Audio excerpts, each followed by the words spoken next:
let's start some seeds together. Today I'm gonna start seeding some fruits and vegetables that I'm trying to grow this summer. I'm doing 5 different types today.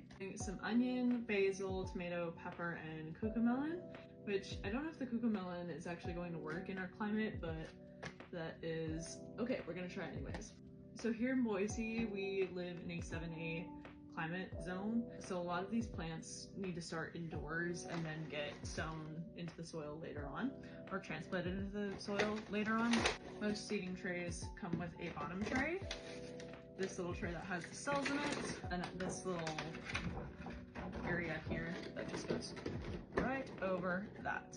I am actually living in a rented townhouse, but as you can see behind me, I did get some raised flower beds that I'm going to be planting in this year.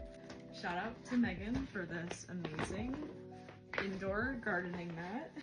I've basically spent the latter of my adulthood, studying plants, and I currently am in my master's for environmental science. I also work at a hydroponic facility where we grow vegetables and brassicas. That's including kale, leaf lettuce, red leaf, butterhead, and arugula. My dream is to have like a really, really big garden where I can just like grow everything, but I already planned out what I'm doing in each cell. We're doing more rows of the onion and the tomato and less rows of the basil, pepper, and cucamelon, which I don't cook with onion a lot, but there's like ways that you can it, so we're just gonna do it anyways, and it's a long season crop, so it doesn't hurt to have multiples, because this is probably the only time that I'm gonna be able to seed it and then actually have harvest in the same year. This is my sheet of all of my different seeds that I'm planting with all their grow times and when I need to sow them, and like if they need like stratification and stuff like that. But I got this, oh, that works perfectly. Okay, Dollar Tree if you need just like a little seed bin. Technically I have a late start to the onions because they were supposed to be started I think like 8 to 10 weeks prior to our last frost. Okay, so again, this is what we're doing today. We are doing basil. We are doing some peppers, which are just grand bell peppers. I don't really like spicy peppers. Tomato, this is Gardener's Delight. I eat tomato on the vine. And then we also have some onion. This is the sweet Spanish yellow Utah jumbo onion. And then this is cucamelon. So this I saw on someone's, I can't remember whose TikTok I saw it on. This is the seed starter mix that I grabbed from the store. I honestly just found the first thing and was like, yep, that's gonna work. This tray is deeper than what these cells are, and that's so that water can just run straight through.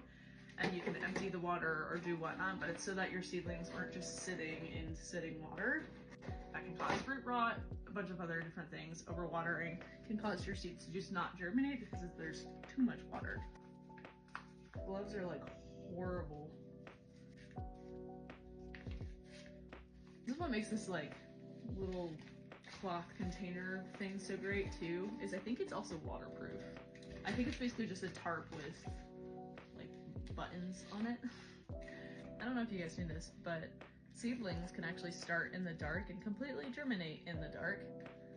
Obviously, they're in soil. But then you can either put a grow lamp over it, have some natural sunlight. At least with the seedlings that I work with at work, they actually spend their time in a darker germination chamber for about like 3 or 4 days, and then they get transplanted and get moved to natural light or artificial light under grow lamps. Now, some seeds are really cool and they require extra maintenance before planting, like stratification, which is you're actually putting the seeds in a freezer of some type. Some seeds take like months in the freezer or in the fridge, but it's to simulate their natural environment. It triggers something in the seedling to want to germinate.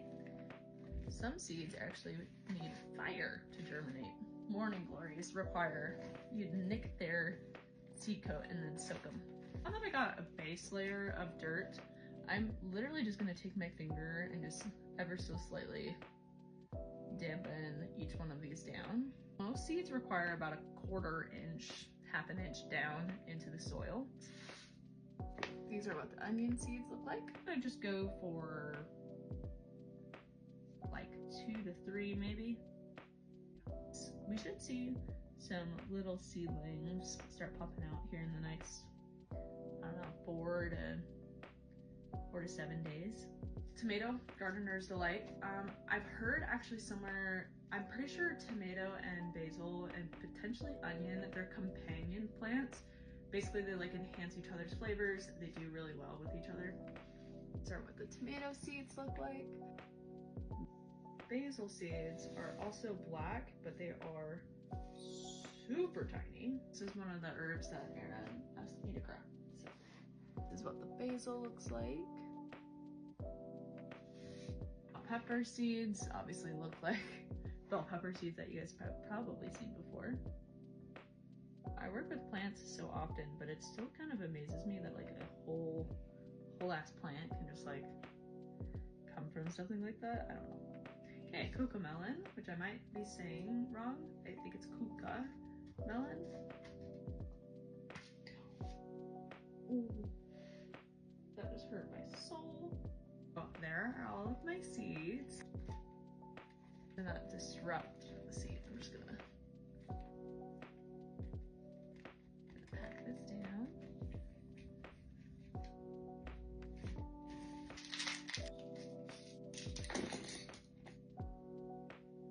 I don't know if you can see that, but I just wrote tomato on this guy.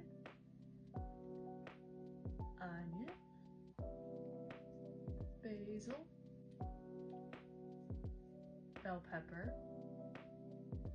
cucamelon. Okay, let's clean this up really quick. We're all cleaned up, which thanks to this mat, it was super easy. We want to be really careful with watering to just make sure that we're not just like downpouring a bunch of water that that can actually send the seeds farther down and or wash your seeds out completely. So I do have a watering can here, but we're gonna try to be as gentle as possible. This is just lukewarm tap water. Different seedlings need different pHs. I think the pH out of like our tap water here is probably closer to like 7 than like a probably goal range of like, I don't know, our seedlings at work are usually getting like a 5.5 to 6.5 pH, which is more acidic than basic, but they'll be okay with just tap water for right now. So I'm just gonna be super gentle. I'm gonna go back through and try to hit the cells that I didn't quite get on that first round. Our seedling is it's all about moisture and keeping that moisture in. So now that we've watered the soil, we kind of don't want to touch it for a couple of days. And how we do that is getting a spray bottle and our little clear cage. I'm just gonna spray the inside of this clear retainer. This right on top of our seedlings. I get a little bit of residual light coming in from the curtain, but I'm not opening that curtain yet. They don't need it yet. It's over by a vent, so they're gonna be a little bit warmer, which is good. We want our seedlings to be nice and warm, kind of like a little blanket. If you have issues with germination, you probably want to look into the temperature of your room that they're in and the conditions that you're seeding them in. I will keep you updated on their progress if you guys would like that. I hope you guys enjoyed watching. If you want to see more of this content from me, just let me know. I love making it, and plants are literally my life and my education. So if you have any questions or any tips or anything like that, I'm totally down to hear it, and I'll see you guys on the next one. Bye.